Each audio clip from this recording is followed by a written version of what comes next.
Folks, Black Star Network is here. Hold no punches! I'm real revolutionary right now. Support this man, Black Media. He makes sure that our stories are told.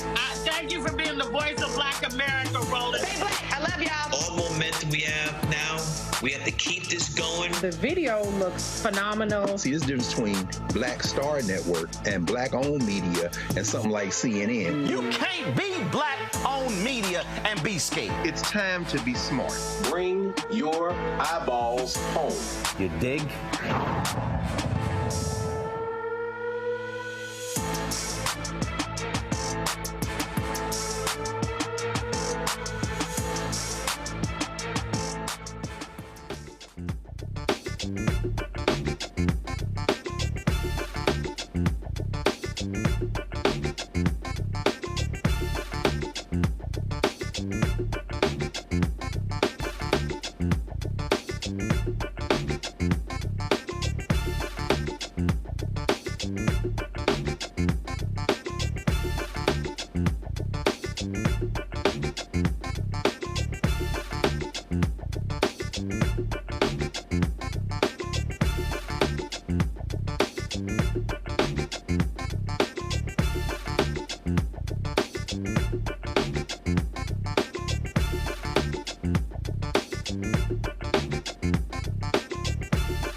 Today is Tuesday, April 2nd, 2024. Coming up, a Roland Martin Unfiltered streaming live on the Black Star Network. 6-week abortion ban going into effect in Florida. The Supreme Court allows for it to move forward, but abortion marijuana is going to be on the ballot in November. We'll talk with the chair of the Florida Democratic Party, Nikki Fried, about that. Also, on today's show, health groups filed another lawsuit against the FDA over the need to ban menthol cigarettes. We'll show you what took place at that news conference.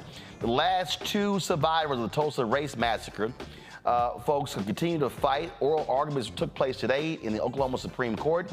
We live streamed that on the Black Star Network. We'll show you some of that as well. Plus, I will talk with a retired Army veteran who's running against MAGA nutcase Marjorie Taylor Greene for Congress in Georgia. Also, today is World Autism Day. And we'll be talking to Monique Presley, as well as a black candle maker who will explain how purchasing a candle can light up the life of somebody living with autism. Folks, also, Chris Matthews made some comments about Trump appealing to broke white folks. I'm going to expand the conversation because I don't think MSNBC really understood what the hell was going on. It's time to bring the funk on Roland Martin Unfiltered on the Black Star Network. Let's go. He's got it. Whatever the biz, he's on it. Whatever it is, he's got the scoop, the fact, the find. And when it breaks, he's right on time and it's rolling. Best believe he's knowing. Putting it down from sports to news to politics. With entertainment just for kicks, he's rolling. It's Uncle Roro, y'all. It's Roland Martin, yeah. Rolling with Roland now. He's funky, he's fresh, he's real, the best, you know he's Roland Martin now.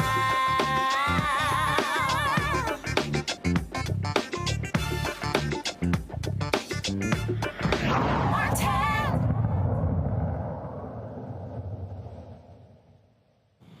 Florida's moving forward with one of the most restrictive abortion bans in the country after a decision by the Florida State Supreme Court. They also ruled allowing 2 ballot initiatives to move forward on the ballot in November, one dealing with abortion, another dealing with marijuana. Joining us right now is the chair of the Democratic Party in Florida, Nikki Fried. Nikki, glad to have you back on the show. First and foremost, listen, it was a 4-3 decision. You had these justices. Ron DeSantis were pushing them. A couple of them, though, they're also on the ballot in November. So there is an opportunity for voters in Florida, even though they must deal with this restrictive decision right now, they could actually change all of this based upon who comes out and votes in November. Yeah, absolutely. And first of all, Roland, thank you for having me on tonight. I always feel like big moments in Florida happen when I'm on your show, so thank you for that. Yeah, so we have a lot of things that are going on. So let's quickly unpack what happened yesterday. So yesterday there was 3 rulings, 2 dealing with abortion and 1, as you mentioned, on cannabis. So first we'll take the law that was challenged from a year and a half ago when Ron DeSantis pushed a 15-week abortion ban here in the state of Florida. That has been moving through the judicial system. The oral arguments of that was last October. But Ron DeSantis couldn't wait for that ruling, made sure that before he launched his presidential bid, that we went even more extreme to a 6-week abortion ban. That and law, when they passed it in 2023, said if in fact the Supreme Court deems that there is no right to privacy in the Florida Constitution and upholds the 15-week abortion ban, then 30 days later, 6 weeks goes into place. So yesterday, the Florida Supreme Court did come out with an unprecedented ruling, a 98-page opinion that just decimated the right to privacy and precedents over decades worth of precedents here in the state of Florida. So that is going to be what the law of the land is going to be within 29 days now. We're going to have a 6-week abortion ban here in the state of Florida.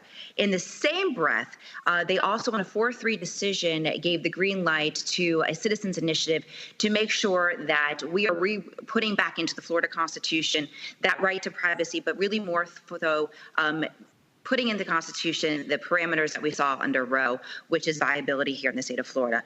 Big issues. Abortion is on the ballot in November, and it's really upon all of us to not only make sure that we've got people registered to vote, that we're talking to not just Democrats, but independents and Republicans. We are building a broad coalition.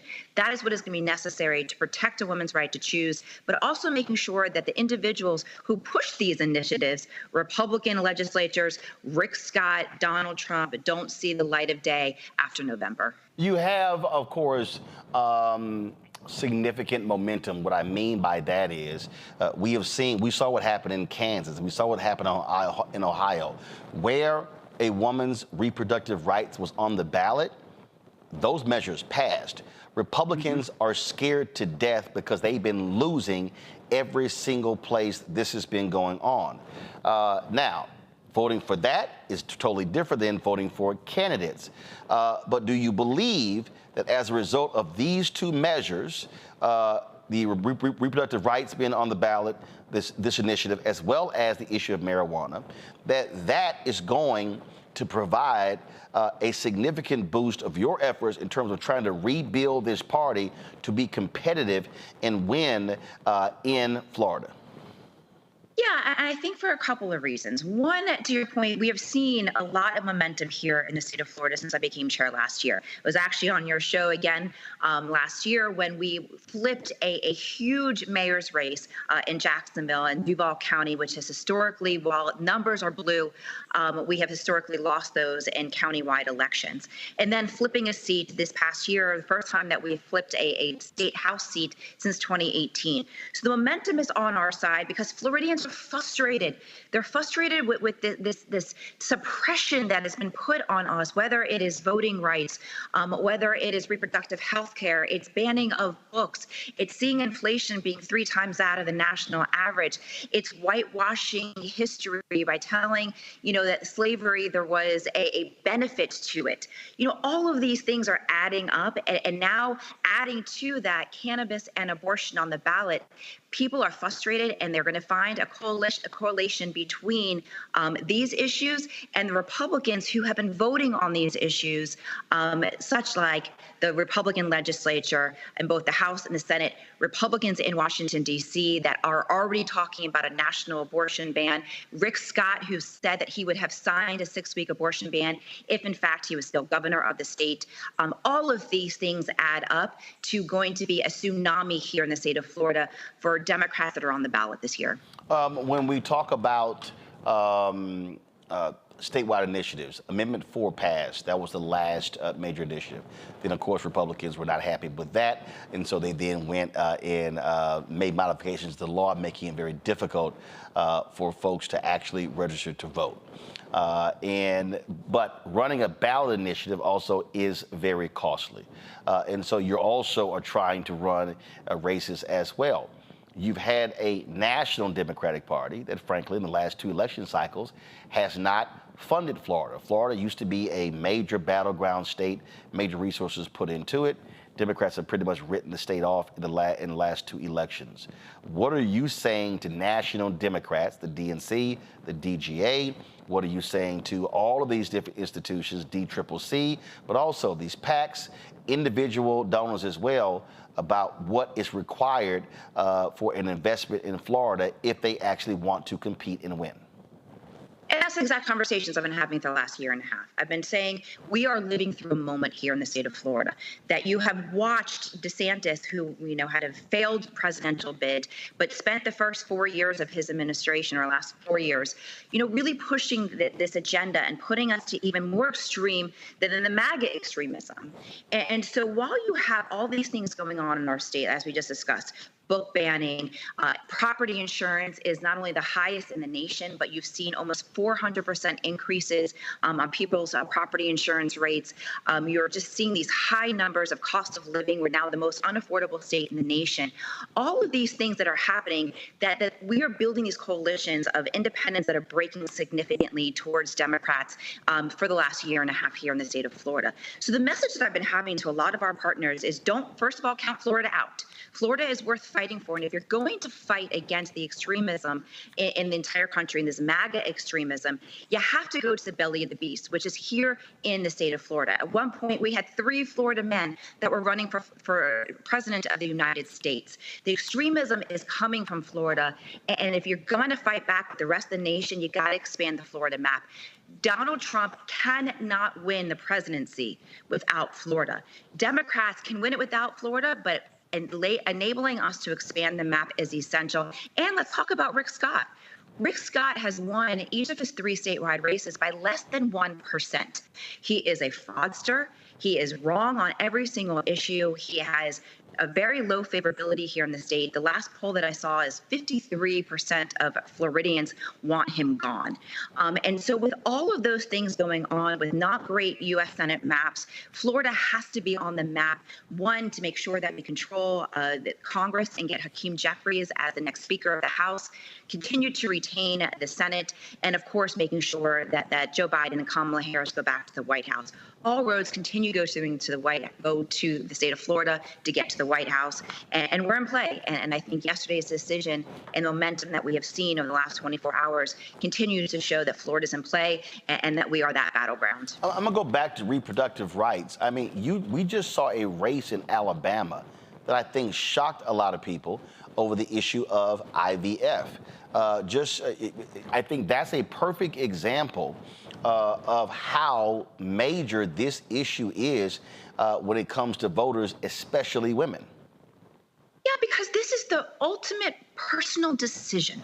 When to start a family, how to start a family, how big you want your family is such an intimate decision between a woman and her significant other and her doctor and family members and whoever they pray to. It is not for government to be making those decisions. And so what you have seen since the decision of Dobbs and the just completely vacating of Roe, where you've seen now these Republican legislatures and Republican governors, specifically in the South and other conservative states, thinking that they got this big win and that the people are with them. And so every time that they've tried to take a step forward, whether it is a 6-week abortion ban here in the state of Florida, the IVF decision in Alabama, you're seeing people saying, wait a second, this is supposed to be my decision. This is supposed to be such a private decision that I do not want government involved in it. And so this is even one of those things that even if you personally don't agree with abortion and the medical procedure itself, you also don't want government making that decision for you, for your siblings, for your daughters, for your neighbors, and for your friends. And this is why you're seeing really that cross-section of support of, regardless of party affiliation, people coming together and say, hold a second, I want this right, I don't want to give it up, and are going to go fight for it. One of the things that I continually say on this show is that Democrats must be engaging in, I call it hand-to-hand combat, but really direct conversations, walking people through what has gotten done, what has happened in D.C., resources, things along those lines. Are you seeing, even on the ground, that a lot of folks just don't know? And so therefore, if you're not properly messaging, then they don't know what the hell Biden and Harris accomplished, and that makes it difficult to sort of explain to them what did happen in order to get them to come out and vote. Yeah, and we are. And I think this is a product of bad messaging that Democrats are always pinned on. We don't do a good enough job bragging about the accomplishments, all the things that President Biden has been able to accomplish in 3.5 years. What he was able to accomplish, bipartisan support, first time legislation in almost 20 years that has been passed dealing with gun violence. The first time that we've seen real movement and real resources that are used to deal with student debt forgiveness, environmental issues, protecting women's right to choose, passing huge landmark legislation to bring dollars into everybody's neighborhoods to fix the potholes, to fix the bridges, to fix the roads, which has a direct impact on people's, bottom lines and their purses. And so it is going to be really important that Joe Biden's campaign, as well as the Democrats across the country, start to brag about those accomplishments and brag in a way that resonates with people, because we can have this conversation about what the CHIPS Act did and what the IRA did and the Inflation Reduction Act, IRA, and some of the infrastructure money being sent. But unless you are able to have that conversation with that individual voter saying, this is why you are seeing gas coming down. This is why you're seeing more construction, which is why you're seeing more high-paying jobs in environmental sectors and in construction, and that we're bringing a lot of those manufacturing jobs here and the impact into local governments and resources at home. But it is going to be all of us taking that message and people understanding this is a clear choice. You've got somebody who has spent his entire life getting up every day and saying, how can I make America a place where people are proud of, where we can make sure that people have an educational opportunities and purchase of the homes and have a good opportunities for success. Where on the other hand, you have a guy who has spent all of his life saying me, Trump. How do I? And I think that the decision is just so clear.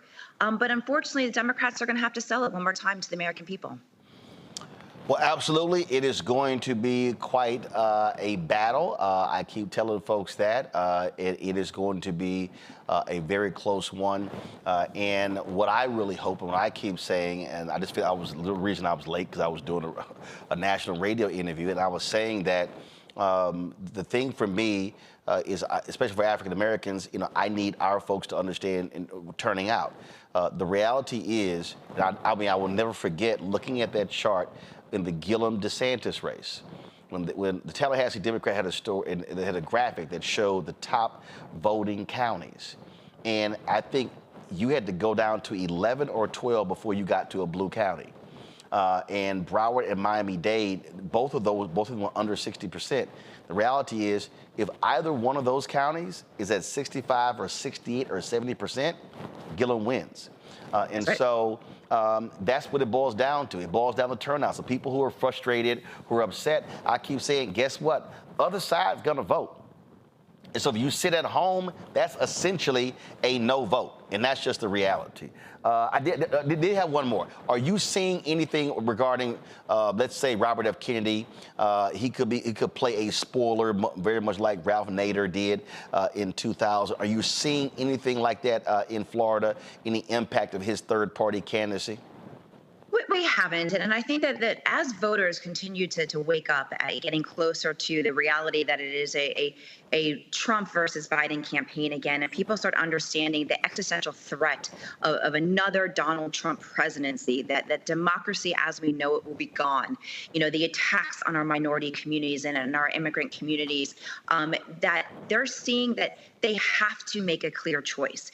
And so RFK is just not an option. He's never going to be president of the United States. And so when people start waking up to this election, understanding what's at stake, his numbers are going to continue to diminish. And people have a very clear choice. Either you're going to vote for democracy and a quality way of life and somebody who is going to wake up every day fighting for you, or are we going to sit at home and make sure that we're voting for somebody who only cares about his 91 indictments and how to become president to make sure that he doesn't go to prison. The clear choice, and all of the RFK people that we've seen, not even here in Florida, but across the country, are going to realize that what they're doing is giving it to Donald Trump, and they're going to come home to Joe Biden. All right, then, Nikki Fried, we appreciate it. Thanks a lot. Thanks for having me. Folks, we come back, I will unpack this with my panel. You're watching Roland Martin Unfiltered right here on the Black Star Network. Fanbase is pioneering a new era of social media for the creator economy. This next generation social media app with over 600,000 users is raising $17 million, and now is your chance to invest. For details on how to invest, visit startengine.com/fanbase or scan the QR code. Another way we're giving you the freedom to be you without limits.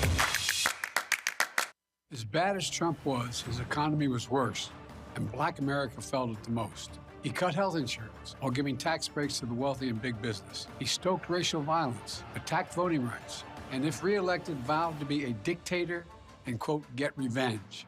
We can't go back. As president, I put money in pockets, creating millions of new jobs, and capped the cost of insulin at $35 a month. There's a lot more to do, but we can do it together. I'm Joe Biden, and I approve this message. I'm Faraji Muhammad, live from LA. And this is The Culture. The Culture is a two-way conversation. You and me. We talk about the stories, politics, the good, the bad, and the downright ugly. So join our community every day at 3 p.m. Eastern and let your voice be heard. Hey, we're all in this together. So let's talk about it and see what kind of trouble we can get into. It's The Culture, weekdays at 3, only on the Black Star Network. What's up, everybody? It's your girl, Latasha from the A. And you're watching Roland Martin Unfiltered.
All right, folks, my panel, Dr. Mustafa Santiago Ali, former senior advisor for environmental justice at the EPA out of D.C., Randy Bryant, DEI disruptor out of D.C. as well, Joe Richardson, civil rights attorney out of Los Angeles. All right, let's get into it. I'll start with you, Mustafa. As I said to Nikki, Florida has been written off by Democrats for the last couple of cycles. Republicans have dominated them. They've gotten crushed when it comes to the Latino vote in the state as well. But the leadership has been awful. Nikki Fried was the last statewide Democrat elected, lost in her run for governor in the primary, and so now she's running it. I really do believe that what she is doing, the team she's put together, they can't put it back together, but it's going to take a whole lot of work. And these two ballot initiatives could actually be very crucial to them being able to make some inroads in Florida in this November. Yeah, well, first of all, congratulations to Nikki for the work that she's been doing. It is about building the infrastructure there in Florida and making sure that you are supporting that and expanding that. And that cannot happen without resources. It cannot also happen without making sure that diverse voices are a part of the design that's happening there. Now, these new ballot initiatives, they will energize the base. The question becomes, can you make sure that you are providing an opportunity for everybody to see themselves reflected in the sets of issues that are currently going on? And if you do that, then you begin to have a winning ticket. The other part of the question becomes something that we talk about on this show pretty regularly, is that making sure that Black and brown media, those that are there inside of the state and those that are national like this show, are having the resources also to help to amplify the issues and to be supportive of the things that folks are asking for. So, it is one of those transformational moments. The question just becomes if the powers that be that hold the purse strings are actually going to do the right thing and make sure they have the resources that are necessary and allow those who know how to share the message to share the message. Randy, messaging is absolutely important, but also Florida is a huge state, and it's really going to require rebuilding that thing brick by brick. Well, it is, because they've certainly worked hard to seem to dismantle it and tear it apart. I believe, though, that this issue of abortion is going to really add some steam to the Democratic Party, and at least give us some inroads there. There are 80,000 abortions happened in Florida last year, 2023. And so there's not going to be a place for those people to go unless things change in November. Where do those people go? Because Georgia is, also has the same 6-week ban that they have proposed, and Florida's laws will actually be stricter than that. So anyone who's in the South that seeks an abortion, and clearly 80,000 people did last year, where are they going to go? And I believe that when it comes to reproductive rights, women are active voters. We have strong voices, and even those people who may have fundamental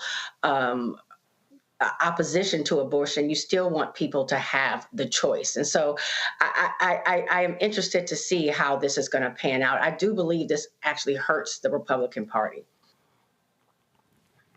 Joe, it has been a powerful, literally, reproductive rights on the ballot has been extremely strong in the last year.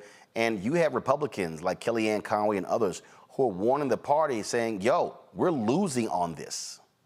And they feared this being on the ballot in Florida. Yeah, it's amazing how quickly things change. After Roe was overturned, they were getting, very bold, like, let's go state to state, put it, the acolyte, of course, they weren't going from state to state, but then they did, and get abortion outlawed on ballots. No, in the state constitution. No, actually, it started going the other way. Every state that has voted statewide related to abortion has restored abortion rights, many of the states putting it into their constitutions. So there's nothing, the best thing you could do to take something that you thought was out of play and put it in play is to put a very, very unpopular thing, allow something very unpopular to be put on the ballot that you stand in the front of. And so because they stand in front of this abortion thing, a big goal, of course, of the Democrats has been to get this on the ballot. Now there's going to be a whole lot more folks that are going to be voting, and not only for the marijuana initiative related to the abortion initiative, and then as well as some of those justices are actually could be voted out at the same time. And so now it is in play, and people have real short memories. It wasn't long ago where Gillum lost a race that he really shouldn't have lost. If we had showed up at the polls, every time this happens, it's because we don't show up at the polls the way that we need to. Any state that is large and diverse, we should be trying to compete everywhere. But any state that is large and diverse, we should absolutely be seeking to compete in and continue to compete in, particularly when the issues are on your side. And so that's what they have to do. A whole lot of Republicans don't like it, but it's going to be interesting. And DeSantis didn't help himself by running for president. He thinks he may have for next time, but he's not more popular and more strong and more infallible after getting his butt kicked by Trump. So a lot more is in play than the Democrats would seem to want to admit, and this pertains to the powers that be, and they need to put money behind it. All right, folks, hold tight 1 second. We come back more on Roland Martin Unfiltered, including Chris Matthews talks about poor white people supporting Donald Trump for president and saying that Biden needs to be talking to them. I got a few comments about that. I'll unpack it. You're watching Roland Martin Unfiltered on the Black Star Network. When you talk about blackness and what happens in black culture, we're about covering these things that matter to us, speaking to our issues and concerns. This is a genuine people-powered movement. There's a lot of stuff that we're not getting. You get it, and you spread the word. We wish to plead our own cause. Too long have others spoken for us. We cannot tell our own story if we can't pay for it. This is about covering us. Invest in black-owned media. Your dollars matter. We don't have to keep asking them to cover our stuff. So please support us in what we do, folks. We want to hit 2,000 people, $50 this month, raise $100,000. We're behind 100,000, so we want to hit that. Y'all money makes this possible. Check some money orders. Go to P.O. Box 57196, Washington, D.C. 20037-0196.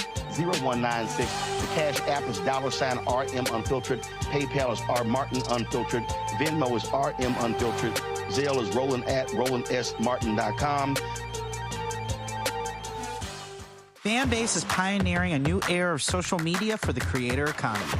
This next generation social media app with over 600,000 users is raising $17 million, and now is your chance to invest. For details on how to invest, visit startengine.com/fanbase or scan the QR code. Another way we're giving you the freedom to be you without limits. I'm Marissa Mitchell, a news anchor at Fox 5 DC. Hey, what's up? It's Tammy Roman, and you are watching Roland Martin Unfiltered.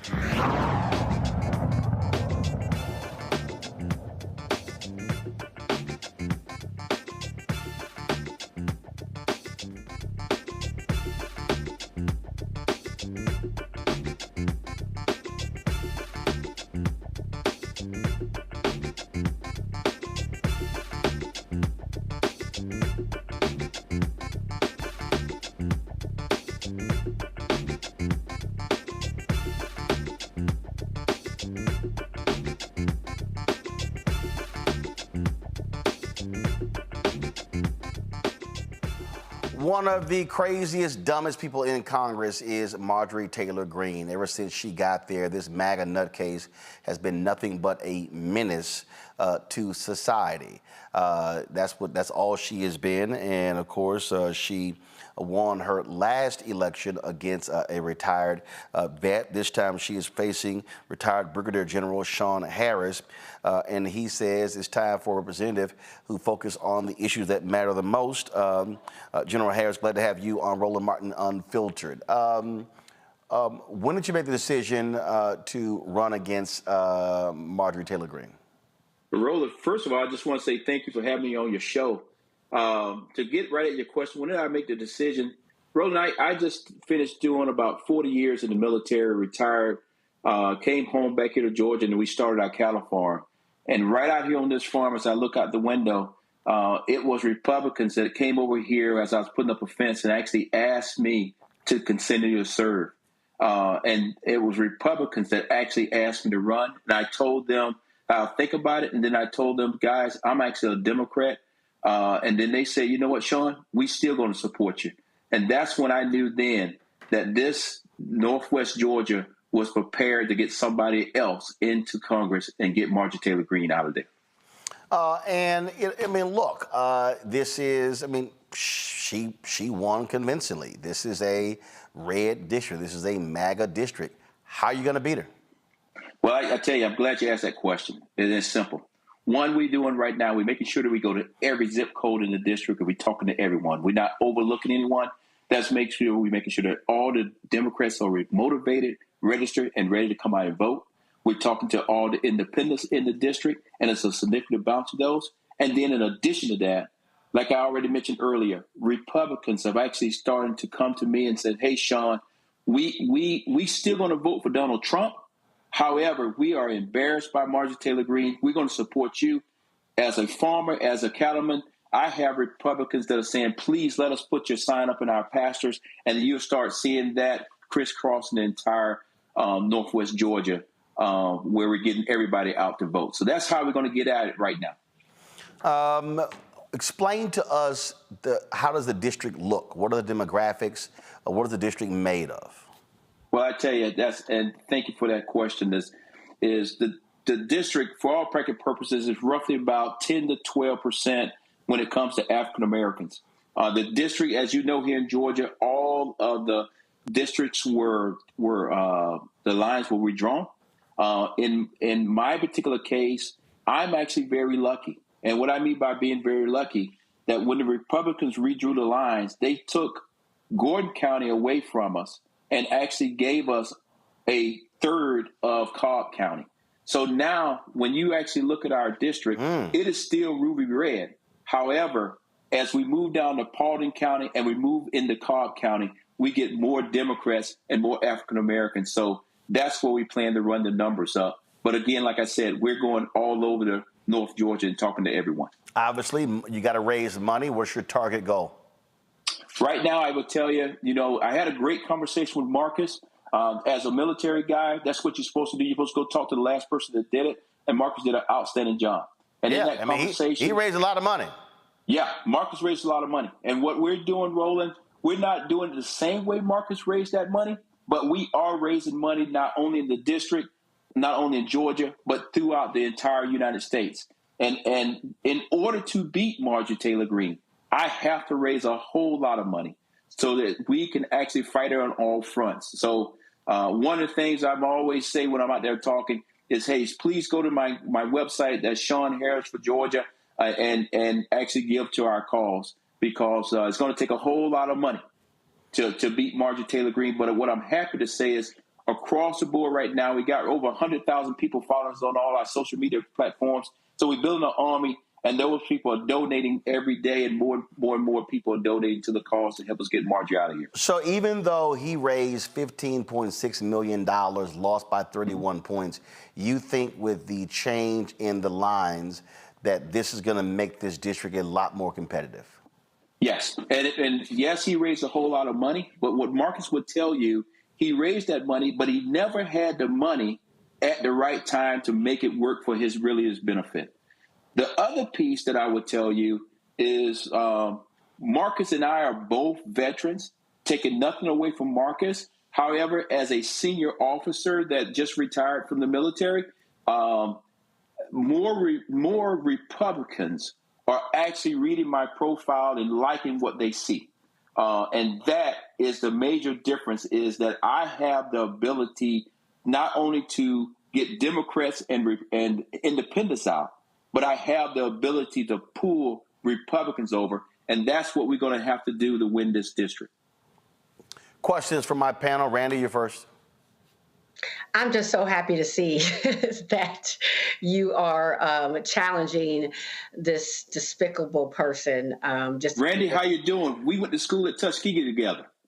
You're a Tuskegee grad? Yes, Randy. Let's go. Good to see you. It is wonderful to see you. Oh my goodness, you probably have some secrets on me. He remember you. You don't remember him. It's all good. It's all good. Now, I'm doubly happy then. What has been? Do you think? What do you have to do to show your constituents the problem that Marjorie Taylor Greene is? Because I believe that they feature what she's done for a day and then it goes away because she's kind of anti-everybody almost. Yes. Well, I tell people all the time, Marjorie Taylor Greene is my greatest asset. Every day she does something that I can talk about to show the contrast between myself and her. Just the other day, as you saw, when the president was speaking, how rude she was to him at the State of the Union. And then the last thing she just did 2 Fridays ago when she said she wanted to get the Speaker of the House out. Those are the things that are embarrassing the people of Northwest Georgia. They are tired of being a place that when you say Northwest Georgia and then you say Marjorie Taylor Greene, people say, oh, you're from that place. That's not us. So that's what is actually, when I talk to people, they know that I'm a leader. They know I'm going to work, and they know I'm never going to be an embarrassment to them. And I'm actually going to bring jobs back here to Northwest Georgia for them. Thank you for that. And good to see you, my Tuskegee fellow alumni. Good to see you too. Joe? Brother Harris, thank you so much for your service. First of all, kind of piggybacking a little bit on Randy's question, I wonder how much or how little folks actually know, and are you going to help enlighten them on this is what somebody in Congress is actually supposed to do. And we can show you that she's got no receipts. In other words, she talks out loud, she's on Fox News, but she's burning bridges with Democrats and Republicans. And at the end of the day, what the congressperson is supposed to do is to bring home the bacon. And like I like to say, when you burn bridges, you can't burn bridges and then wonder why you're swimming. Can you talk about how you're going to educate people that actually she doesn't do what a congressperson is actually supposed to? Well, that is a great question. What we're currently doing right now is part of that education piece. We have been asking the people of Northwest Georgia on social media and in person, what has Marjorie Taylor Greene done for you in the last 3.5 years? Sure. That, no matter if it's social media or in person, across the board, Democrats, independents, and Republicans cannot name anything that she's actually done. Also, believe it or not, Marjorie Taylor Greene does not have any offices open nowhere in Northwest Georgia. So you cannot go to Rome and go to her office and say, hey, I want to speak to somebody about an issue. She doesn't have any offices. And then lastly, she says she votes no on everything. And just like a week and a half ago, she put in the Rome newspaper how all of the Biden infrastructure things, she tried to take credit for it. We called her out on it, and then she actually retracted it. So when I get to Washington, D.C., what is Sean Harris going to do? Sean Harris will make sure that he partners with our 2 senators that are already up there, and that's what I call Team Georgia. I would make sure that I bring the bacon home. I would make sure that I have at least 2 to 3 offices open in Northwest Georgia, so it's very easy for you to be able to get and talk to me or my team so that we are listening. That is a key part. If you're going to be a representative, you need to listen to the people. And then when I fly back home on Friday, I will go out and talk to different people throughout the district. The other thing that the people in the district already know about me, because I'm a farmer and cattleman, you can come over to my house and we can talk about any issue you want to out there in that cattle pasture. It's unfiltered, and that's what people in the rural community is looking for, somebody that would represent them and understand what is going on in the rural community. Excellent. Thank you. Mustafa. Yeah, well, Brigadier General Harris, thank you for being here with us. I was going to ask you about the opportunities that you see in front of you, but I think you answered that question. And since I'm country, I'm going to ask you this question. Country folks like to look folks in the eye, they like to shake your hand, and know who you are. So if somebody asked you who you are, what would you share with them and as a reason for them to vote for you? That's a great question. And you're right. I am country. When I went to Tuskegee, I left a country dirt road. And the cool thing is, guess what? When my mama's house is still down there in Early County, it's still on a dirt road. So I call myself a dirt road Democrat. And what does that mean? That means that I will talk to you and listen to you. I will look you dead in the eye and tell you, yes, I'm going to do this, or we're going to work on it, or we're going to continue to have further conversations about it. What also makes me a little bit different from all the rest of the Democrats that are actually in other places is because I'm a dirt road Democrat, guess what? I carry. That's part of being in the country. I was just out in my pasture today and walked up on a snake. At the end of the day, you don't want to be in a bad situation and can't defend yourself. So I'm not saying that when it comes to a weapon that's about going out and doing stupid things. What I'm saying is Marjorie Taylor Greene would not be able to paint me into a box and try to put an umbrella on me as being a particular type Democrat because I'm a dirt road Democrat. I'm a Democrat that all people here in the Northwest Georgia, not only have they already seen it, they will continue to see where you can talk to me out in the public, and many people in the district have my direct phone number because as a representative, my job is to represent the people. So they can call me. They know not to call me about a pothole, but they definitely can call me about larger issues, strategic issues that we need to get done here in Northwest Georgia. All right, then. Well, General Harris, look, good luck. We'll be paying attention to this race, and it'll be one of the many that we'll be watching. Well, I thank you for giving me the opportunity, and thank you for putting this out to African Americans across the entire country. And I'm just honored to be on your show, and you're doing an outstanding job for us. Keep doing what you're doing, Roland. I appreciate it, folks. If you want to connect with Sean Harris, this is his Facebook, Instagram, Twitter, and website pages as well. And I'm sure Randy will be raising money from your fellow Tuskegee alumni for your campaign. Yes, they already helping. Thank you very much, brother. All right, appreciate it. Thanks a lot. All right, folks, when we come back, Chris Matthews talks on MSNBC about Trump voters and his appeal to white voters. I got a few things to say about that. That's next.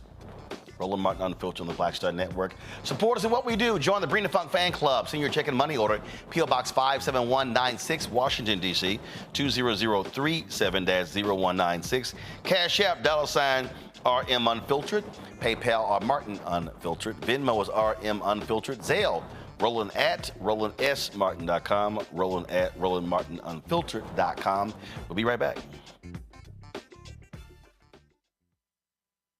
I'm Dee Barnes, and next on The Frequency, Beyonce has always been country.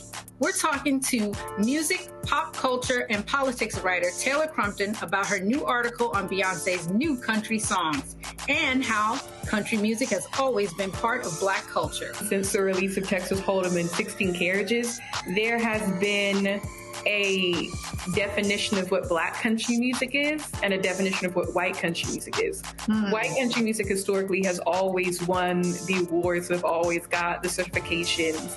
Black country music has not. This is a conversation you don't want to miss. That's next on The Frequency on the Black Star Network. Fanbase is pioneering a new era of social media for the creator economy. This next generation social media app with over 600,000 users is raising $17 million, and now is your chance to invest. For details on how to invest, visit startengine.com/fanbase or scan the QR code. Another way we're giving you the freedom to be you without limits. As bad as Trump was, his economy was worse, and Black America felt it the most. He cut health insurance while giving tax breaks to the wealthy and big business. As president, I put money in pockets and capped the cost of insulin at $35 a month. There's a lot more to do, but we can do it together. Hello, I'm Jamia Pugh. I am from Coatesville, Pennsylvania, just an hour right outside of Philadelphia. My name is Jasmine Pugh. I'm also from Coatesville, Pennsylvania. You are watching Roland Martin Unfiltered. Stay right here.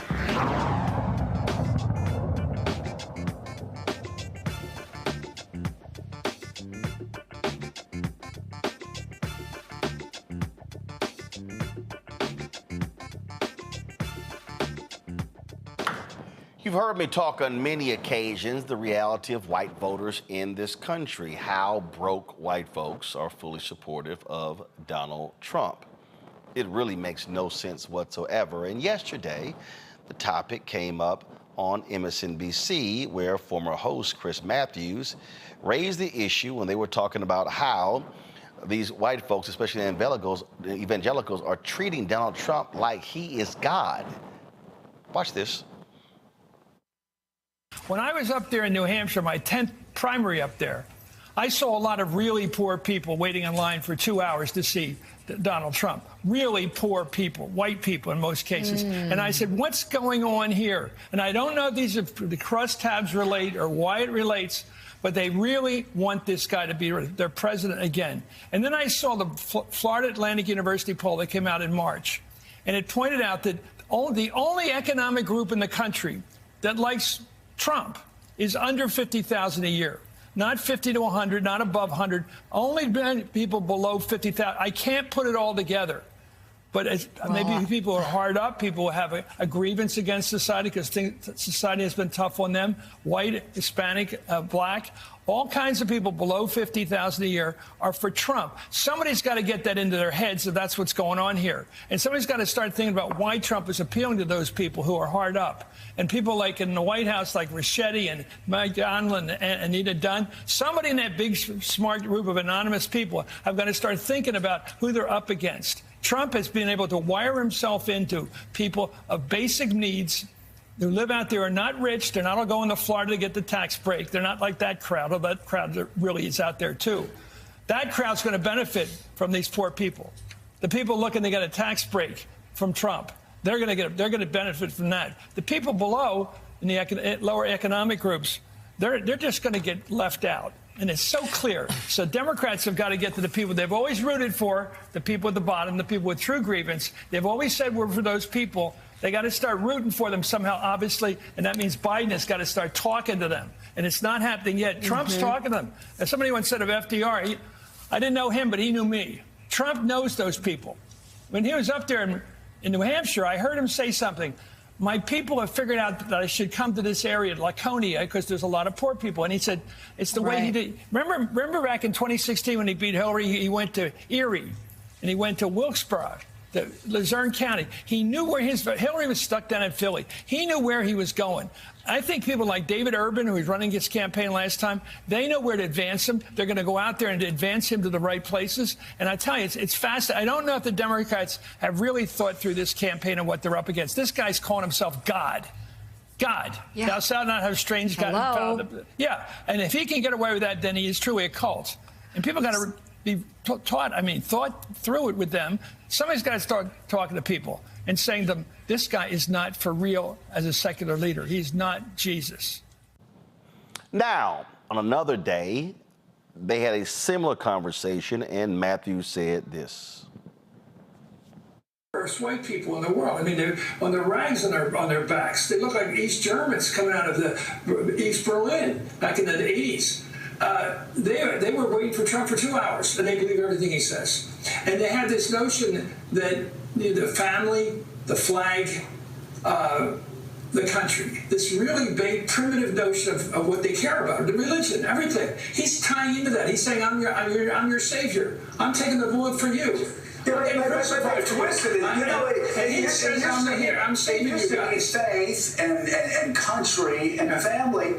Trump has perverted all of that, and I know because I grew up in Southern Baptist Church. Evangelicals love him. And what do they love? I mean, some evangelicals love him. Evangelical, though, even the term has stopped meaning going to church. It's become a social identifier.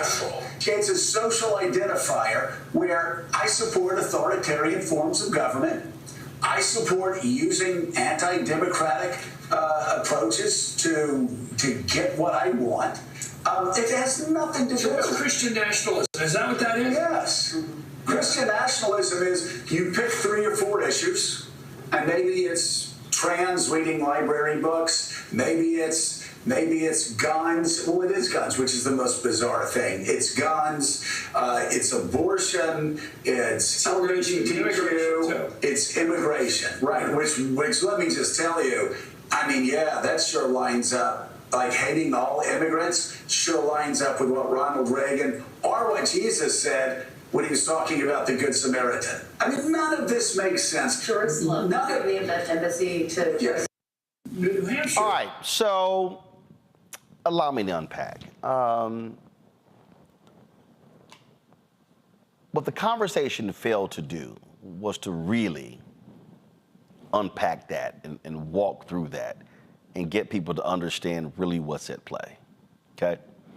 So Chris Matthews says that, what is it about these 50,000 and under?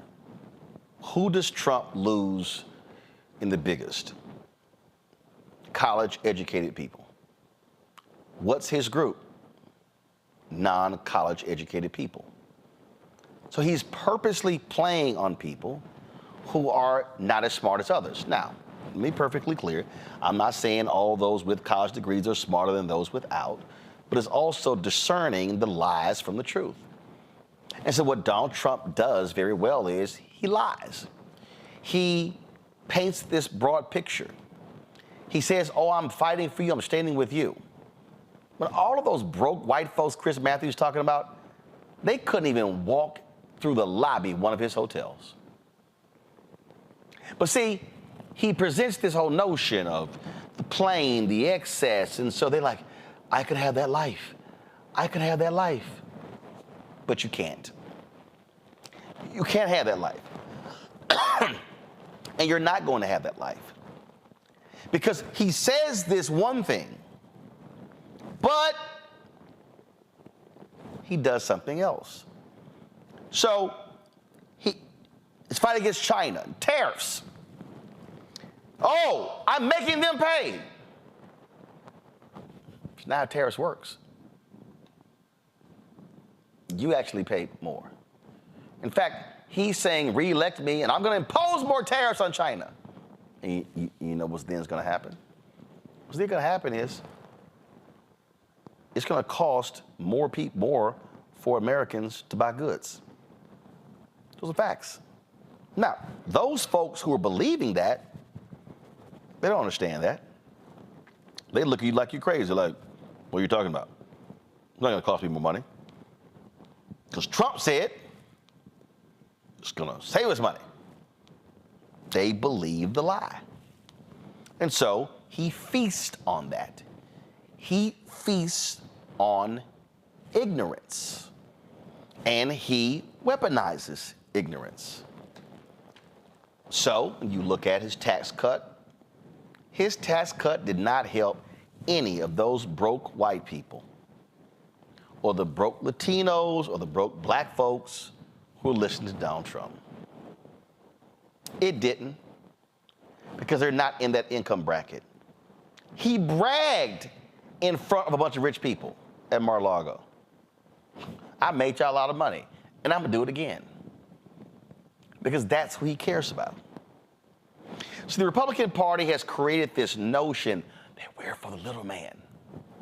Really? So how can you be for the little man but you oppose the living wage? How can you be for the little man when you oppose Medicaid expansion? How can you be for the little man when Republicans are passing laws in Florida and Texas preventing cities from passing laws requiring businesses to provide water and water breaks for people who work outdoors? Now, where Chris Matthews is correct is Biden-Harris. They've got to speak to those voters. Last 3 years, Reverend William Barber has been trying to get a meeting with President Biden, not by himself. But Barber always says in the Poor People's Campaign, they always put up affected workers. the Biden White House has been unwilling to actually do that. He says no. The president needs to hear from affected workers, poor workers. They don't want to hear from that. The fact is, poor to low-income workers are a huge voting bloc that has not been tapped. Chris is right. Democrats haven't reached him. But Chris said Trump is focused on the family flag and country. Trump's family flag and country in 2024 is no different than what Howard Dean said about Republicans in 2004 when he said God gave guns. So God gave guns. God's still the same, but Trump now presents himself as the Messiah. The gay part in 2004 is now transgender. The gun part ain't changed. He's playing to a fictionalized view of what America used to be. You know what I'm talking about. You're watching a movie and they're talking about the American dream. And you see people on the big screen, they're smiling and they're talking about the nice home in the suburbs and a white picket fence and where mom is at home and the kids come home from school and she's got an apron on and she's got baked cookies for them, and then daddy pulls up from home with his briefcase and he kisses mommy and hugs the kids and grabs the paper and then begins to ask them how their day was. That is literally the world that Donald Trump presents. And for a lot of white people, that was America. But in that same time, black folks were getting their heads split open. Houses were being bombed. Jim Crow was running rampant. And so what you have is you have a set of people who are pining for another America. That America that we used to be. The America where we used to go to church as a family, the America where it was man and woman and not these gay people and these trans people. America where we stood for the flag and we sang proudly the national anthem. That's really what he's doing. But these people are not paying any attention to actually what he's saying. They are paying no attention to the massive lies. They're paying no attention to the craziness that's literally coming out of his mouth. They're paying no attention to his economic policies and how they did not and will not help any of these people. They're not. So they're sitting here thinking, that's my God, that's my God. Which is why I keep trying to tell black folks, we can't sit this thing out. The reason I'm saying that to black folks, the reason we can't sit it out is because these people are mesmerized by Trump. But see, where Morning Joe didn't want to go, they didn't want to deal with the issue of race. I lay this thing out in my book, White Fear. I lay it out. Don't forget, President Lyndon Johnson called it as well. Remember this quote? He said, if you can convince the lowest white man he's better than the best colored man, he won't notice you're picking his pocket. Hell, give him somebody to look down on and he'll empty his pockets for you. That's what is going on. Oh, these things are happening before our very eyes. And what people don't want to deal with, they don't deal with the reality that Donald Trump is speaking a very explicit language of race. Yeah. What he's talking about is, how the demonizing the immigrants, and they're the reason. It's them that's causing these problems. How dare they? He's already said, I'm sending everybody back on day one. These poor white people are like, yeah, that's it, because they got our jobs. They're taking our jobs. But he's also doing this. This is from Axios, exclusive. Trump allies plot anti-racism protections for white people. If Donald Trump returns to the White House, close allies want to dramatically change the government's interpretation of civil rights era laws to focus on anti-white racism rather than discrimination against people of color. Trump's Department of Justice will push to eliminate or upend programs in government and corporate America that are designed to counter racism that has favored whites. Targets would range from decades-old policies aimed at giving minorities economic opportunities to more recent programs that began in response to the pandemic and the killing of George Floyd. Did I not tell you that was coming? Did I not warn you that this is what they were planning all along? But you have to understand, when you're talking about those poor white Americans, when you're talking about why are they so aggrieved, remember, they were there in 2016, they were there in 2020, and their grievances were there because they even see black folks' problem. So how do you think the anti-CRT took hold? What do you think is the reason behind right now anti-DEI? What do you think? We could go on and on and on. This is all a part, folks, of the same situation. Now, here's what you got to remember. Pew did a study, and 13% of whites who think they suffer a lot of discrimination.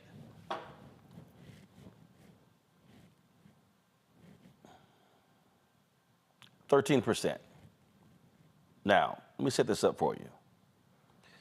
So this is the graphic right here. Large majorities see at least some discrimination against many groups in our society.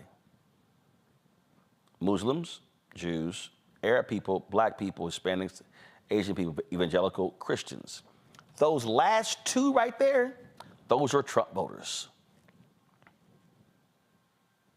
So when Trump is attacking migrants, when he's attacking DEI, when he's attacking things like that, keep in mind it's Stephen Miller, who was a top Trump aide, who sued to block the money to the black farmers, who's suing other folks as well.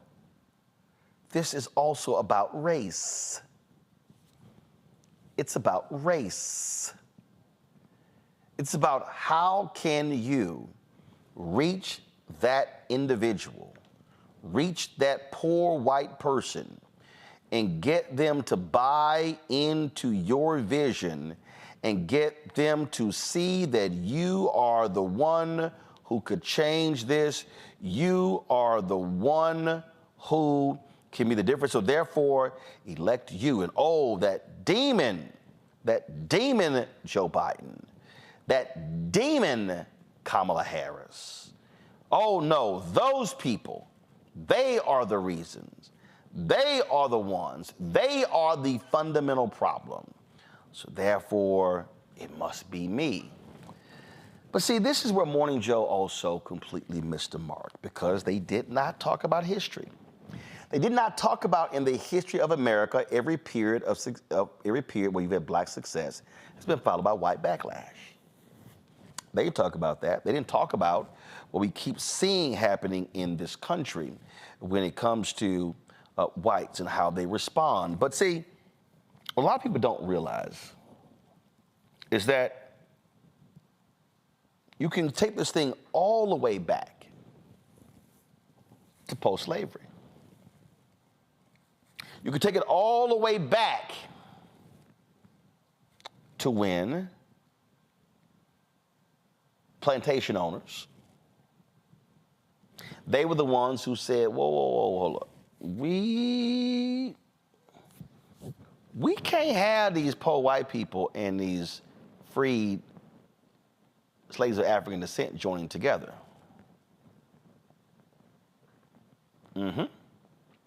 This is what MLK said in his book. in his speech after the Selma to Montgomery March.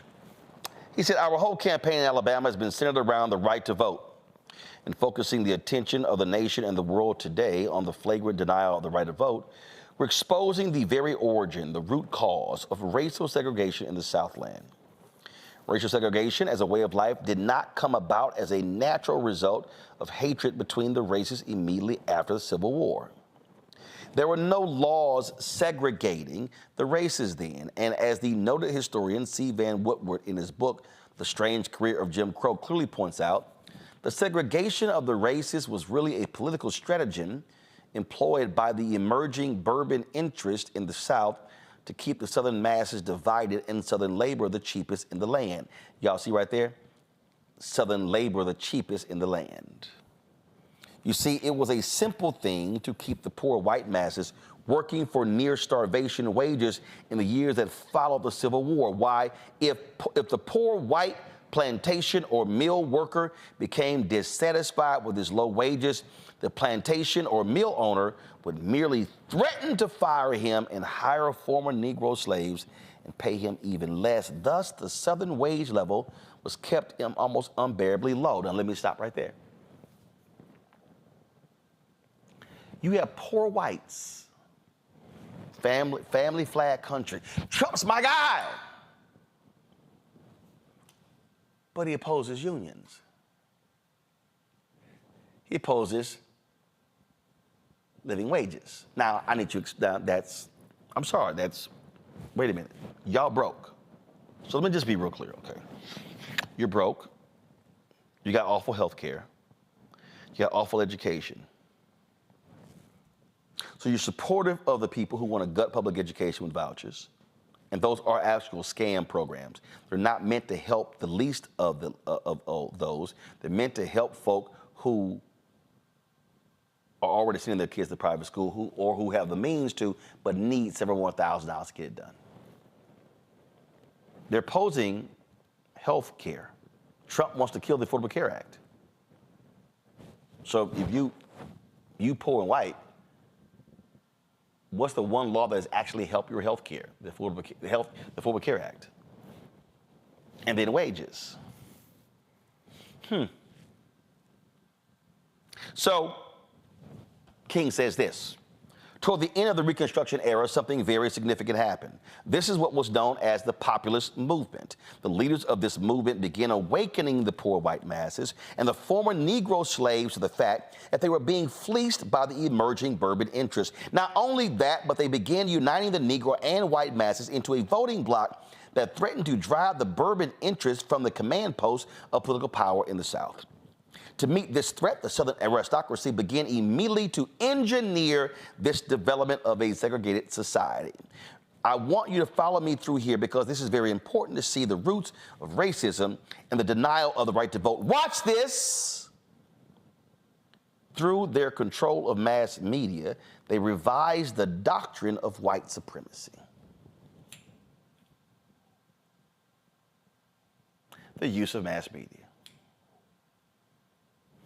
The conservative ecosystem, conservative radio, Fox News, digital media. Constant drumbeat, the anti-blackness being constantly fed to them drives this wedge. Go back. King says, they saturated the thinking of the poor white masses with it, thus clouding their minds to the real issue involved in the populist movement. Come back. So if I can keep y'all minds over here, then I can keep you from realizing you're being fleeced. So Fox News over here keeps saying, oh my God, inflation hasn't gone down. It has. These are awful Biden programs. They're not. They're not helping you. They are. So that's why you have Republicans who vote against infrastructure bill, but then take credit for the money when it comes there. That's why you have Republicans who vote against taking money that's actually helping to put broadband in rural communities, but then they actually take credit for it. But they're saturating the media, and so these poor whites, what do you think they're listening to? King says, they then directed the placement on the books of the South of laws that made it a crime for Negroes and whites to come together as equals at any level. And that did it. That crippled and eventually destroyed the populist movement of the 19th century. So when you hear people say Trump is a populist, Trump is a white nationalist populist. Trump's message is appealing to largely white people, white poor people. You do have some clueless Negroes who believe the nonsense, but that's who he is channeling his energy to, because in the last election, 70% of those who voted were white. So when you hear me say we got to have black folks voting at least 70% of our capacity, because we've got to offset where those white folks are. If you change the election, you have to drive that number down to about 68, 67. Those 3 points makes the difference in Georgia, Wisconsin, North Carolina, Pennsylvania, Michigan, Nevada, Arizona, 7 battleground states. So all of you who are watching and listening, I need you to understand that Trump's messaging, strong guy, save America, only I can do it, love the flag, stand for the anthem, all about family. He's against everything that he says. But because he is a showman, because he's a circus leader, because he understands how to manipulate the minds, which is why he was reading all those Hitler books, because Hitler was a master of manipulation. These poor white folks are going, yes, yes, yes, Trump's our guy, not realizing that they actually are going to be screwed. Remember those tariffs? When Trump was president, I'll never forget. There were white dairy farmers who filed for bankruptcy and lost their family farms because of Trump's nonsensical tariff war. And one of them actually said to a writer that it was worth losing my family farm for what Trump is doing. Mike Lindell literally destroyed his multi-million-dollar pillow business to advance Trump's lying election deal. John Eastman has been disbarred from practicing law because he stood up with Trump talking about the election was rigged. Sidney Powell is next. Rudy Giuliani lost a massive case in Georgia. He owes in excess of $3+ million. He actually owes way more than that for standing with the fool. So what am I telling you? These are so-called smart people who literally sacrifice their careers and their livelihoods for this fool Trump, and he will never help them out.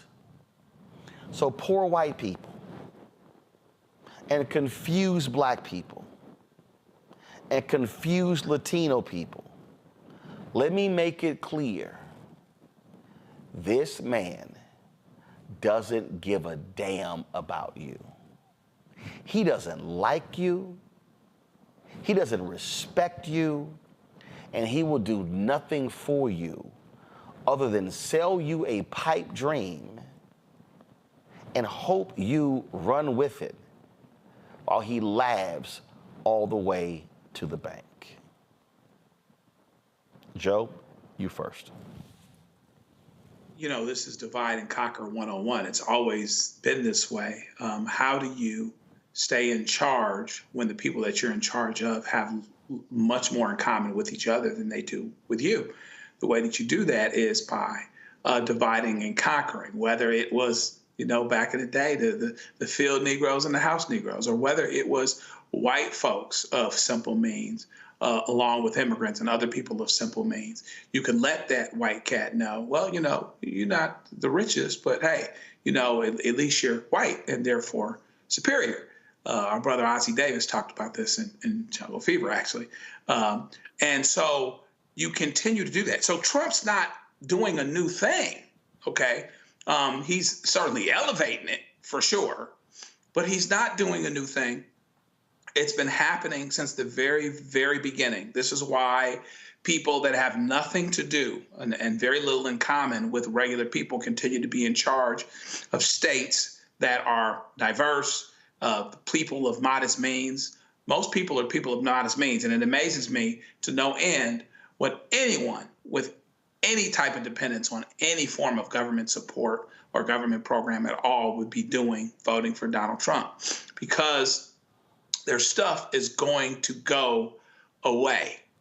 And I do agree that what they seem to miss in that reporting is just the notion that this country was about race from the very beginning. That's still the issue. That's still the key issue. That's still the thing that's more threatening to white folks, particularly white folks that want to be in charge, than anything. It's always been about race. And so, and I don't necessarily expect that to change. It should be about class, right? But if it was really about class, the people that were in the same class that had connection because they had common and mutual interests would be living together, voting together, etc.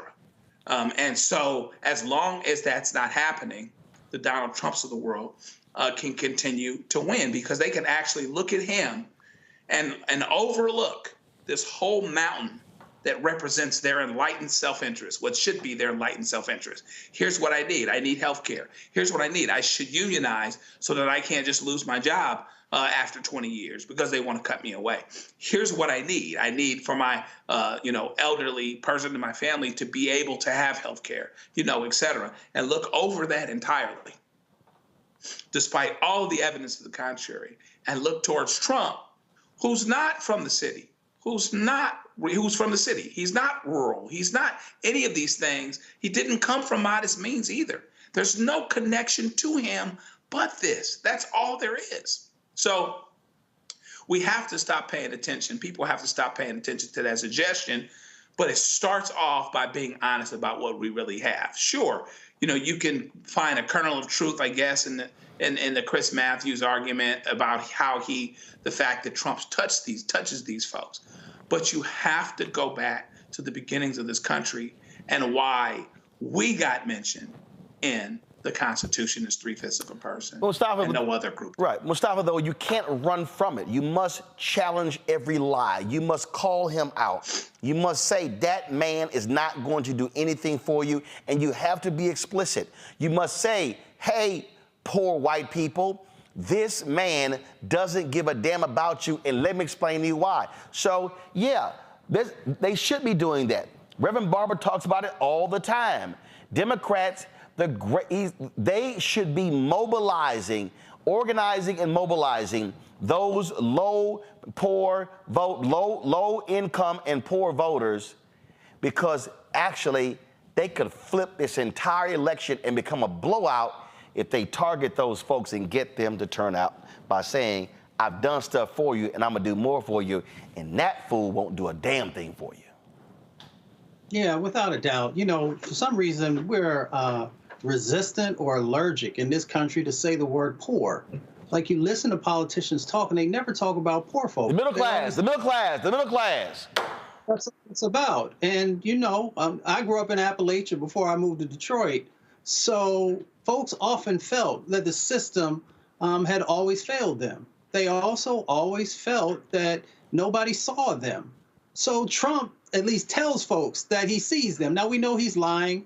We know that he doesn't care. We know all of the things that are untrue in that statement. But if you're not willing to acknowledge the fact that people are asking you to see them, and not just see them, but also spend the respective amount of time that's necessary to understand the challenges that are happening inside of their communities, and then, as you just stated, be able to also help them to understand how you are already making investments and what the future sets of investments will look like to make sure that they can have that life that they've always hoped that they would have. When Trump first won, I went back home to visit my mother. And I remember I went into this meeting, listened to some people talk, and then afterwards I asked them, I said, well, why did you vote for Trump?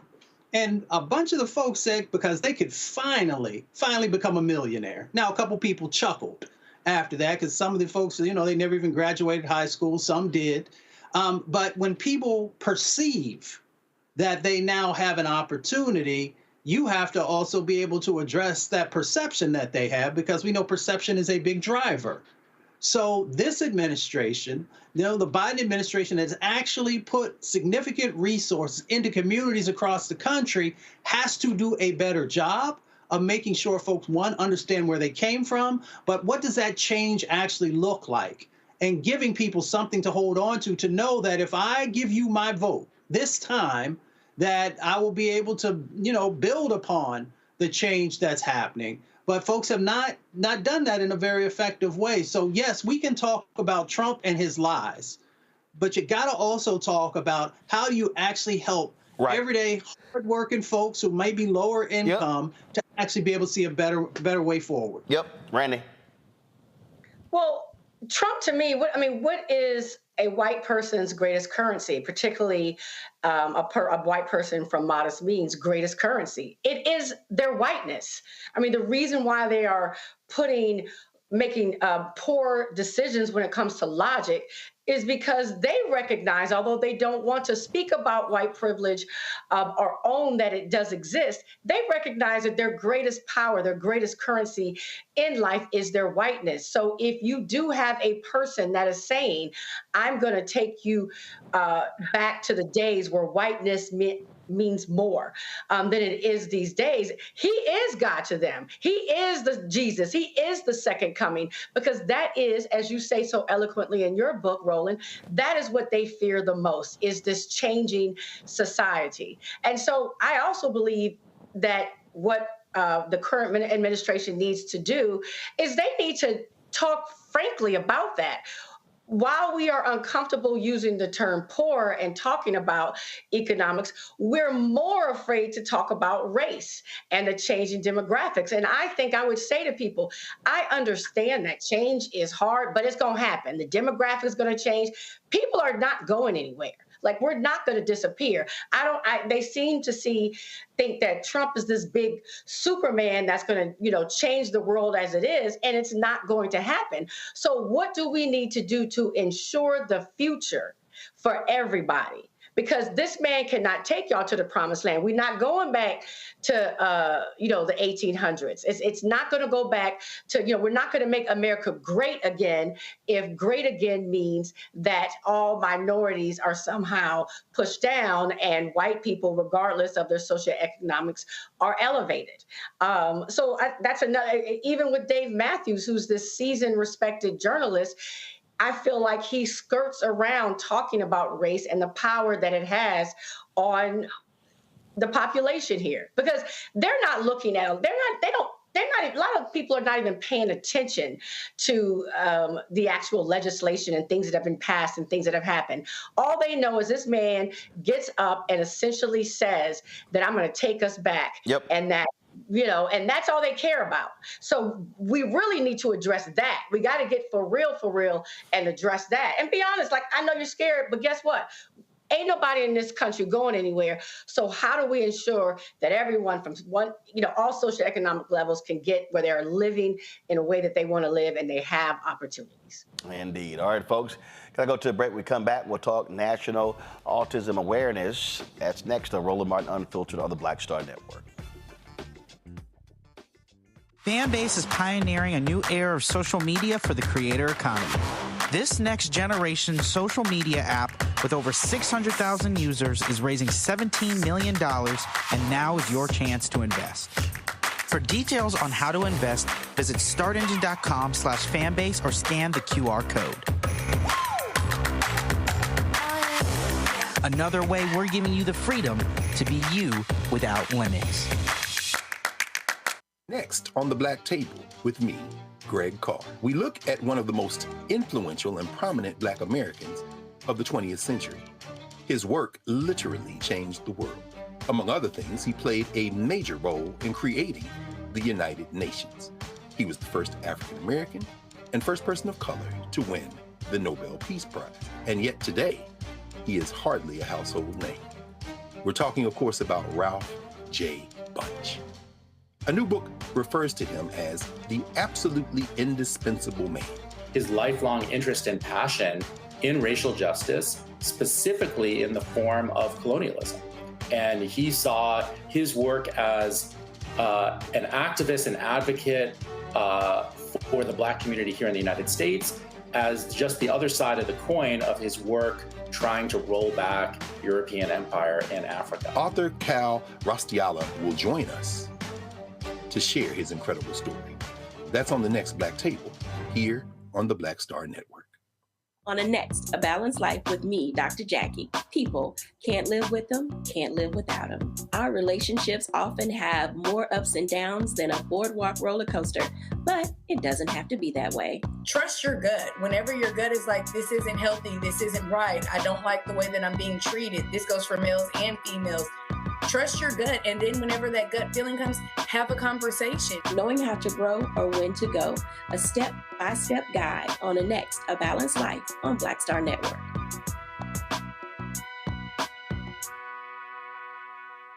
What's good, y'all? This is Doug E. Fresh, and you're watching my brother Roland Martin Unfiltered as we go a little something like this. Hit it. It's real.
All right, sorry folks, when a source calls, you're working on the story, you gotta take that phone call anytime you can, so I apologize for that delay. All right, folks, today is National Autism Awareness Day. This is an issue that has really ramped up. I would say in the last decade or so, there's been a whole lot of attention on the issue of autism, especially when it comes to vaccines and things along those lines. It's impacted a lot of folks, a number of people in this country, a number of children in this country. There are many people, you often hear Holly Robinson Peete talks about her son dealing with autism. Well, Monique Presley, often on our show, also as a mother, is dealing with this with one of her children. She joins us right now on the show to talk about this. As well, she's joined by Tiffany Rose, who's the co-founder and creative director of School Sense Candles, of course, which is a group of parents of children with autism. All right, glad to have both of you. So what are you doing together with these candles to raise awareness, but also money? What are you doing? Well, first, I want to say happy World Autism Day to everybody who's affected by autism. In 1997, I believe it was. No, actually backwards, 1979, the United Nations General Assembly declared it World Autism Awareness Day. And that was so that a day could be taken to reflect on the growing incidence of autism around the world, and so that there could be increased awareness, and now so that there can be increased acceptance and inclusion. Roland, we're looking at 1 in arguably every 44 children who are dealing with this neurological disorder, and it disproportionately affects Black and Brown communities. Like anything else, when something is terrible that's happening in the United States especially, it disproportionately affects the underserved, it disproportionately affects Black and Brown communities. So little Black boys are at higher incident of being diagnosed with autism, and they also, as are the poor, are diagnosed later, which directly affects the chances for recovery. My own son, our firstborn, was diagnosed before he was 2 years old. When he was almost 2, he is now 18. So this has been thus far an over 16-year journey for our family, but we are far from alone. There's 75 million people around the world who are facing autism. So my hope today, wearing my blue and being active as always in the month of April, which is Autism Awareness Month around the world, is to highlight ways that we can provide help, ways that we can provide inclusion and support. And one of the ways that we're doing that this time around with my show, Make It Make Sense, is by supporting Areva Martin, the attorney. She has an organization called Special Needs Network that is based in LA, but helps people all throughout the United States. They provide concierge services online, not just in the LA region. And through Special Needs Network, they provide a full boutique of services, whether you're in need of speech therapy, occupational therapy, if you have developmental disabilities, if you are looking to try to help your child or your loved one to get back in the workforce. They do all of these things, and they've just opened an entirely new center in the Los Angeles area. And so I wanted to help Black women who are doing great things in this area as we increase awareness, but also bring help to those who need it. The final thing I'll say, Roland, is lots of times people are focused on research, people are focused on recovery, people are focused on therapy, people are focused on how to help the person who's been diagnosed, but what they ignore is the respite that families desperately need, that moms, dads, caregivers, sisters, brothers, aunties, uncles, grandmom, and them, everybody in the family is affected, and everybody in the family is usually in part of the process trying to help to give wraparound services for the child, but nobody's taking care of mom or dad. It's hard to get a nail appointment. It's hard to just have a break and sit in the garage and do nothing. It's hard even to go to church without having someone as a caregiver. So what we're doing with this campaign, with this fundraising effort, with the help of my dear friend Tiffany Rose, who started School Sense Candles, what we're doing is selling candles, and all of the profits are going to Areva Martin's foundation, to her organization, Special Needs Network. And my hope is that first, we name the candle A Good Day, which people can see on the screen, but I'll hold mine up right here. Because I know what it is to have some really dark, bad days, and for you to need something to help it to turn into a good day. So we are selling the candles. All the profits go to the network, and my hope is that people will buy them and give them to people who they know who are affected by autism spectrum disorder. So you told your story. So let's talk about the candles. First of all, how long have you had your candle company? I've had my candle company for 3 years. We started we launched January 25th of 2021. And walk us through that. And so you could have started any number of businesses, but why this particular business? Well, it was something that we were doing as far as burning candles. We were all in COVID and burning candles every day. So I was like, because my kids were struggling with school on Zoom, and I was struggling with just trying to figure out what we were going to do as a family and how we were holding it together, decided, let's do something meaningful.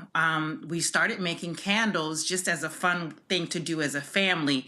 And I had so many materials still left over, so decided to send out over 150 testers to family and friends. And the positive response led us to actually turn it into a full-fledged business. And so you built it, and you've been growing it, and how are you now looking to expand it, obviously to drive sales, but also to aid in this battle with autism? Well, with the battle with autism, me and Mo have been speaking about this actually probably weeks after we started, after she got her testers, and we figured out what can we do to support and how she can spread the word for autism and raise money as well. So this has been something we've been talking about for the last 3 years, and we finally brought it into fruition. Our hope is to be able to sell these candles, and it not just be just for Autism Awareness Day, Autism Awareness Month, but that it be a long-standing project that we continually be able to sell the candles, but also to be able to support those specific charities like that Areva Martin has, in order to be able to continue to provide services, because it's not just the research, but it's also providing jobs and other resources that they need. For me, I'm sorry. No, go ahead. For me, our candle company basically is all about having, all of our candle names are named after nostalgic moments from elementary to your collegiate experiences. So we have names like Star Athlete, Letterman Jacket, New Student. It's those fond memories that we want to kind of hold on to, but we do it through the power of scent. Go to our panel. Randy, you're first. Well, I so appreciate you being here and talking about this important topic. 23 years ago, I was blessed with a beautiful son, and he was on the spectrum, very low end of the spectrum. And yes, it is very challenging as you're trying to figure out, what is going on. And a lot of prayers, a lot of crying, a lot of, even, I tell people I grew so much in that time, because you're oftentimes embarrassed because your kid is not responding in the same way other kids are. And at that time, 23 years ago, it wasn't something that people talked about.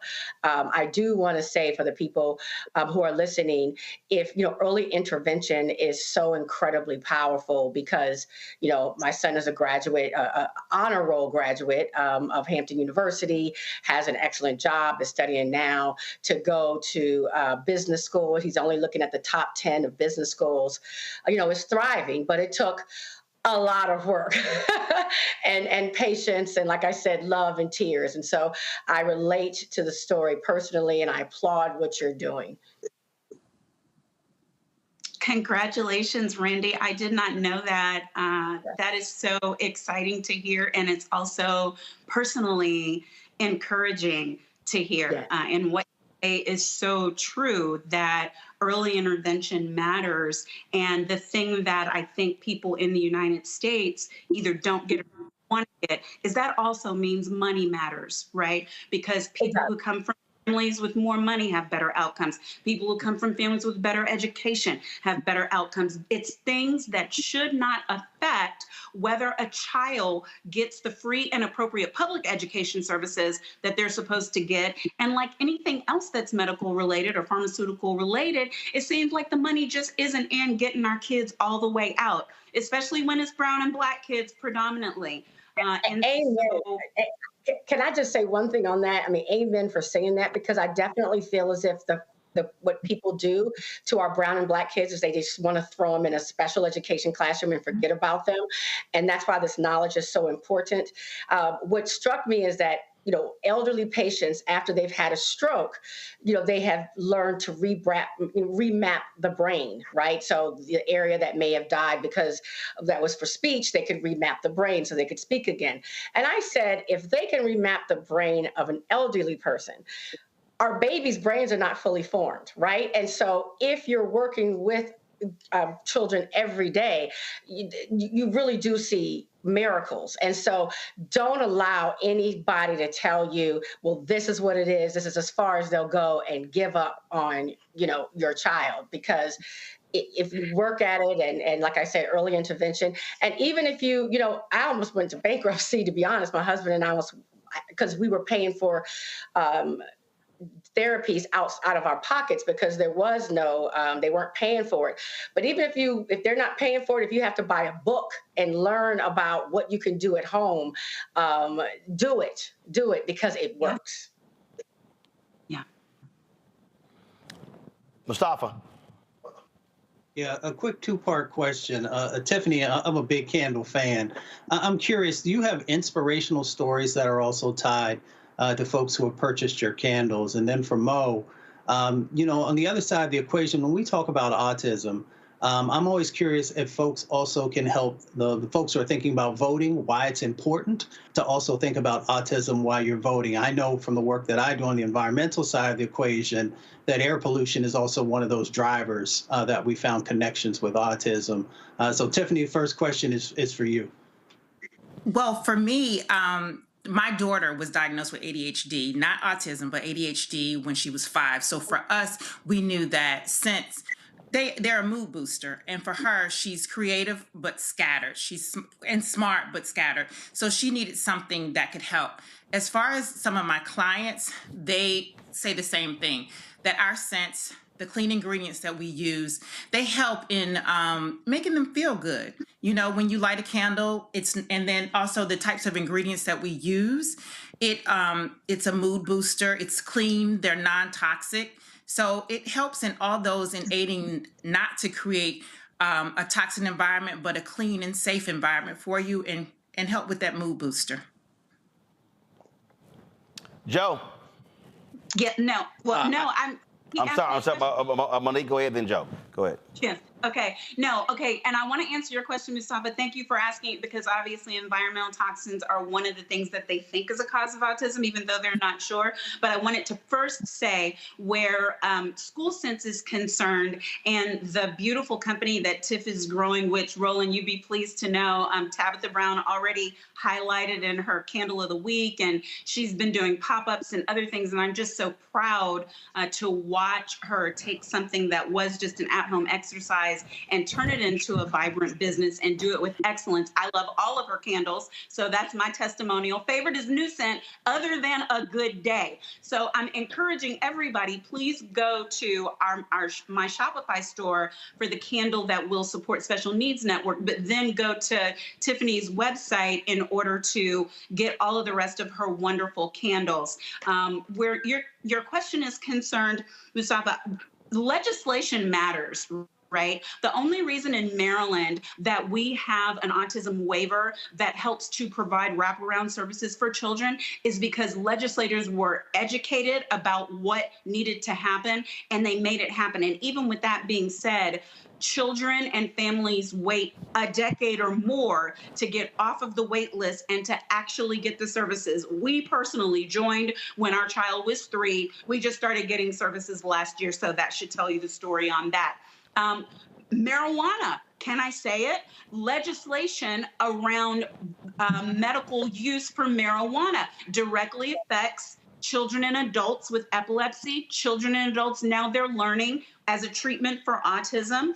And research is another area where your vote matters, because if you're looking to vote for candidates and for politicians who are going to be willing to put the money that's necessary into figuring this out. They know that the environment matters. Well, let's think about it. Why would the United States and big business not want to do something about the environment and help our children? Because there's no money in it, like I already said. So this is definitely state by state and in national elections where your vote matters. All right, then. Where can people go check the candles out? You can go to makeitmakesensestore.myshopify.com in order to get a good day. Also, just at Monique Presley on Instagram or on Facebook, you can get the link there. My link tree is there. And for Tiffany's candles, you can see the website is schoolsense.com. Thank you so much for doing this, Roland. We really appreciate you. Tiffany, how can folks reach you?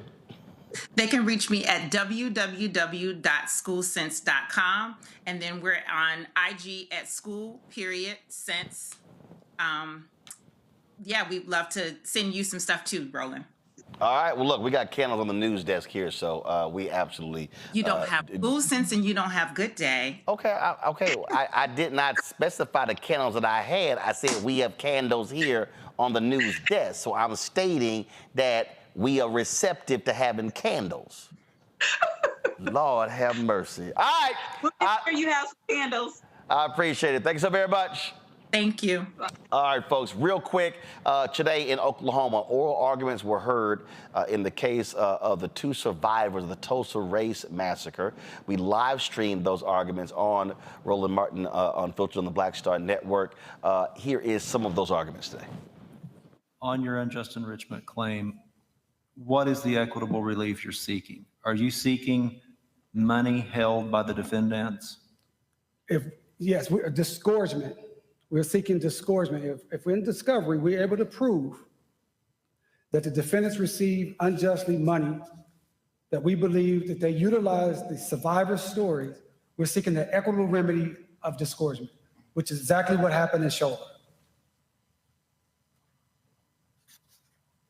But the money you seek is money, I take based upon your statement, money into the hands of the defendant from third parties, not from the plaintiffs directly. It was not money from the plaintiffs directly, that's correct. Is that not a requirement of unjust enrichment, that the defendants hold money that's directly owed to the plaintiffs? Well, and how do you show that? I think in this court's case, Fault versus Blair, 2010 OK 16, which is a decision that Justice Edmondson wrote, the four elements this court has laid out for unjust enrichment is the unjust retention of a benefit received at the expense of another. And I think this is such a great case of that, as we played it in our actual petition, that the actual perpetrators of the massacre utilized the survivors of the massacre stories to benefit themselves. And again, this is a pleading case. We have not had a chance to prove it. We think we can. And we're hoping this court will give us the opportunity to prove our case, reverse this decision by Judge Wall, send us back to and remand it back for discovery to start as soon as possible. And we want these survivors to see justice in a lifetime. I see that my time is up, and I'm happy to answer any questions. Counsel, these two individuals that are in the courtroom today, is it your position that they are the only two individuals that could bring the case? No, Your Honor. We think because we've alleged an ongoing public nuisance that's ongoing, that anyone within the Greenwood community that's suffering from that blighted community and their health, safety, and welfare is annoyed pursuant to the statute, that they could bring that particular case. But we think these two individuals are obviously those who we want to see justice in their particular lifetime. Thank you for the question. Yeah, I have a question. I'd like you to speak to the, you are alleging that there was a stipulation that was violated when the later motion to dismiss was presented. Can you speak to that a little bit? Yes, sir, Justice Gang. Thank you for the question. It is our position that during our hearing in May 2nd, 2022, there was a stipulation between the parties that if we made certain amendments to our unjust enrichment claim, that our understanding was the defendants would not file another motion to dismiss on that particular claim because they agreed we could cure the problem. And that's what our understanding was. And I think if you look at the record, I believe Justice Wall on an open court basically said she kind of understood that was the agreement also. The defendant said that was not their understanding. They filed different motions, and now we're here today. And we don't really understand why the unjust enrichment case was dismissed. There was no discussion about it in any of the orders that Judge Wall, either her August 3rd, 2022 order, or her July 7th, 2023 order, or her July 12th, 2023 order. Well, let me talk a little bit about what Judge Wall did, because I need a little help with that too. Yeah, you're right on the timeline. On August 3 of 22, she made her first order on the defendant's motion to dismiss. And then the next year, she made a one-page order on July 7 that granted a dismissal, and it was said based on what was set forth in the defendant's brief, if I recall correctly. And then about 5 days later, on July 12, there's what's now called the final order of dismissal with prejudice, and she dismisses, but then incorporates by reference the earlier order she'd made back in August of the prior year. And on page 6 of that order, Judge Wall says, applying Oklahoma's liberal pleading standard, the court cannot find beyond any doubt that plaintiffs Randall Fletcher and Van Ellis Sr. can prove no set of facts which would entitle plaintiffs to relief on their public nuisance claims, which which seems to militate towards saying that she was not dismissing that. So what do you make all that? I totally agree with you, Chief Justice, and I think it goes exactly what in the case McGee versus El Patio that I discussed earlier, where you stated that a motion cannot be granted if there is no set of facts that we can prove. And she actually stated that on August 3rd. So we're completely surprised and just couldn't believe that the case had been dismissed based upon the August 3rd, 2022 order. Counsel, it seems to me that you're more interested in what's happening now, the failure to abate, to let the public nuisance exist as a result of the massacre, but you really can't go back to the massacre. Is that right? Really, it's what's happening now is what you're complaining about. Yes, we're saying that, Justice Carter, thank you for the question. There's an ongoing public nuisance that started because of the massacre. That is what we've alleged. This really is, Joe, the last ditch effort. They have been denied in different places, and this is the last effort they can get to seek some justice for these two survivors, both 109. Yeah, it's amazing. And there is some daylight here. I mean, we'll see. Oklahoma's pretty conservative, but the Chief Justice indicated that, you know, he might be amenable underneath. It sounds like there was no intention to completely dismiss the entire case. There are also a couple interesting arguments. Unjust enrichment, if you do it broadly and you're saying something is taken at the expense of another, it doesn't have to physically come out of my pocket, but I, derive a detriment. That's one thing. And then the public nuisance, saying that it's a continuing public nuisance, that gets you around a statute problem because you're not technically suing about the riots that took place all those years ago. You're suing about the conditions now that were brought about by the riots. So we'll see what happens. I mean, again, Oklahoma's pretty conservative, but this is, a last ditch with these particular 109-year-old folks as the living embodiment of what the problem is. But the way it's been alleged, if it survives, that anybody in that community could bring it because it's a continuing nuisance and there's no standing problem. Mustafa? They say justice delayed is justice denied. Waiting over 100 years to be able to receive justice speaks to that particular quote. And the impacts, as Joe just shared, that continue to go on. So there's a systemic set of issues that have lasted, from the bombing that happened over 100 years ago. And hopefully folks will finally be able to receive, the justice that they've been asking for now a century. Randy?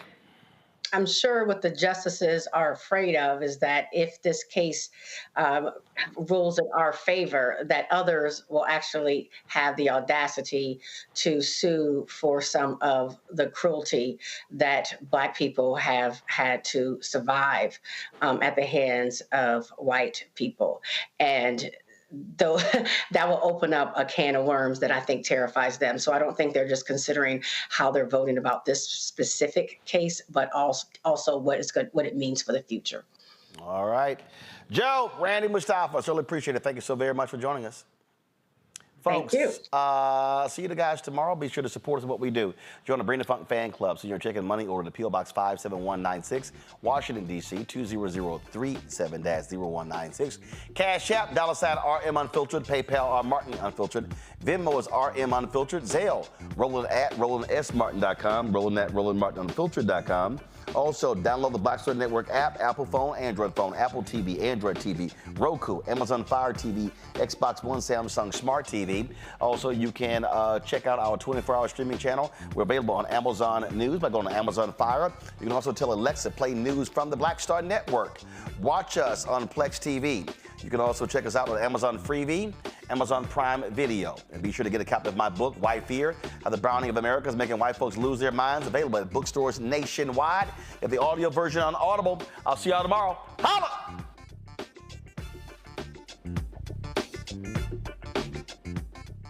Folks, Black Star Network is here.